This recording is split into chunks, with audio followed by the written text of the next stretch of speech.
सुग्रीव से मैत्री का होना, बाली का मारा जाना, ये सब कथा का उपक्रम है। हाँ, प्रीत सुग्रीव से करके गिराया बाण से बाली, प्रीत सुग्रीव से करके गिराया बाण से बाली, गिराया बाण से बाली, दिलाई नार फिर उसकी, दिलाई नार फिर उसकी, याराना हो तुम्हें साहो, राम दशरथ के घर जन में घराना हो तो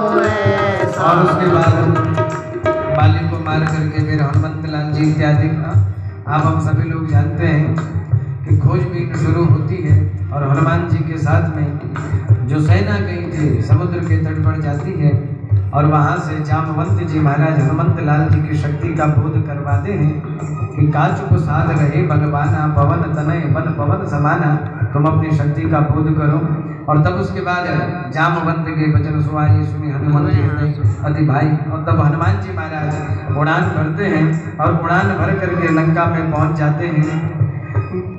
गए हनुमान सीता की खबर लेने को लंका में, गए हनुमान सीता की खबर लेने को लंका में, खबर लेने को लंका में, जला कर के नगर आए, जला कर के नगर आए, जलाना हो तो ऐसा हो राम दशरथ के घर जन में घराना हो तो ऐसा हो।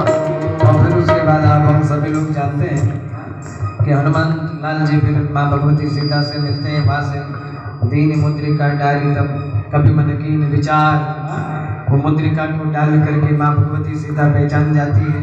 फिर माँ भगवती सीता हनुमंत लाल जी को अजर अमर गुण नित्य सुत हो, हे सुत तुम अजर अमर हो, इसीलिए हनुमान जी महाराज अजर अमरता का वरदान माँ भगवती सीता ने उनको दिया।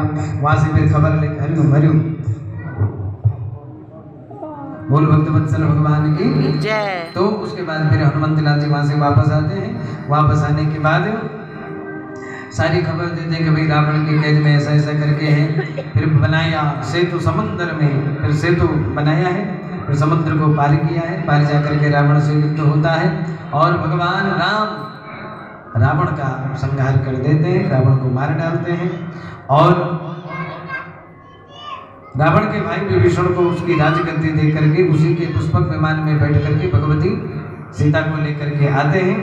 और प्रथम तिलक वशिष्ठ मुनि कीना, वशिष्ठ मुनि तिलक लगा करके भगवान राम को राजगद्दी पर बिठा देते हैं। बोलो राजा रामचंद्र भगवान की जय। इस प्रकार से भगवान राम जी के पावन चरित्र का वर्णन है, कथा के माध्यम से 2 अध्यायों में है। हरिओम हरिओम। इसके बाद चंद्रवंश का वर्णन है कि कहा कि हे राजन अब तुम चंद्रवंश का वर्णन सुनो। भगवान नारायण के नाभि से कमल निकला है, वहाँ ब्रह्मा जी की उत्पत्ति हुई है, उनके पुत्र अत्रि हुए, अत्रि के पुत्र चंद्रमा हुए, जहाँ से चंद्रवंश चला है। इन्हीं के वंश में आगे चल करके बुद्ध हुए, बुद्ध के पूर्ववाद आपके पुत्र हुए। हाँ, इन्हीं के आगे चल करके ऋषि हुई, जमदग्नि ऋषि हुई। इनकी कथा भी बहुत सुंदर, परशुराम जी की कथा तो आप लोग परिचित हैं। इन्हीं के पुत्र हुए, इन्हीं के आगे चल करके आयु हुए, नहुष हुए, इनके भी 6 पुत्र हुए। यति याति सरयाति इत्यादि इनके 2 मुख्य पुत्र हुए, यदु और पुरु। पुरु से पुरुवंश चला और जिस पुरुवंश में दुष्यंत, भरत, रंतिदेव ये सब राजाओं का चरित्र सुनाया, इसी में आगे कौरव भी हुए, इसी में आगे पांडव भी हुए।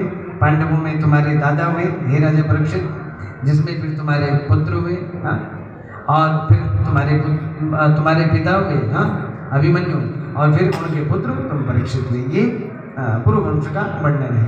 जो यदु हुए इनके, देवमीड हुए इनकी भी 2 पत्नियां हुई, इनसे सूरसेन इत्यादि राजाओं का जन्म हुआ। सूरसेन की भी एक तरफ वसुदेव जी महाराज, जिनसे फिर उनके 8 पुत्र हुए, जिनमें से 6 को तो कंस ने मार ही दिया था। 7वें के लिए बलराम जी महाराज हुए, 8वें के लिए साक्षात भगवान आए। इनकी दूसरी एक और पत्नी थी, इनसे 9 नंद प्रकट हुए, नंद, सुनंद, उपनंद, ये आपने सुना होगा, ये गोकुल में रहती है, सूरसेन की ही है। और इन्हीं की एक बेटी हुई जिसका नाम हुआ पृथा, जिनको कहते कुंती। वो राजा कुंती भोज को दान की गई। उन राजा कुंती भोज की संतान नहीं हुई, उन्होंने अपने मित्र को वो बेटी दान कर दी, और समय आने पर उन्हीं का विवाह तुम्हारी दादी के रूप में तुम्हारे ही कुल में हुई। तो जो तुम्हारी दादी कुंती है वो भगवान के उस नाते बुआ हो गई। और राजा परीक्षित यहाँ भगवान की इस प्रकार से आप भगवान कृष्ण की एक बहन भी हुई 8 भाइयों के साथ में, उसका नाम सुभद्रा था, जिसका विवाह तुम्हारे दादा अर्जुन से हो गया था, जिसके तुम पोते हो। तो यानी तुम्हारी बूढ़ी दादी भी हो गई, तुम्हारी दादी भी हो गई। इन दोनों से भगवान का संबंध है, एक बहन है और एक बुआ है, इस नाते भी तुम्हारा भगवान से बड़ा संबंध है। भगवान द्वापर में भगवान प्रकट हुए, प्रकट होकर के भगवान ने मथुरा में जन्म लिया। जन्म लेकर के भगवान गोकुल गए, 4 साल तक वहाँ रहे, फिर वृंदावन गए, 11 वर्ष 55 दिन तक वहाँ रहे, रासलीला इत्यादि करी। फिर वहाँ से फिर मथुरा गए, मथुरा में 25 वर्ष तक रहे। फिर मथुरा में भी जब कंस के ससुर जरासंध का आक्रमण हो गया तो छोड़ करके मथुरा भी फिर द्वारिका बसाई। 100 साल वहाँ रहे, 100 साल वहाँ लीला करने के बाद समस्त लीला को संवरण करके फिर भगवान द्वारिका को ही डुबो करके अपने परम धाम 125 वर्ष की लीला करके परम धाम चले गए। हे राजा परीक्षित, इस प्रकार से मैंने आपको समस्त राम कथा भी, कृष्ण कथा भी वंशावली के हिसाब से सुना दी। राजा परीक्षित उदास होकर के बैठ गए। गुरुदेव, जिस कृष्ण कथा को सुनने के लिए मैं इतने दिनों से बैठा हूँ, आपने कृष्ण कथा को चटपट करके सुना दिया।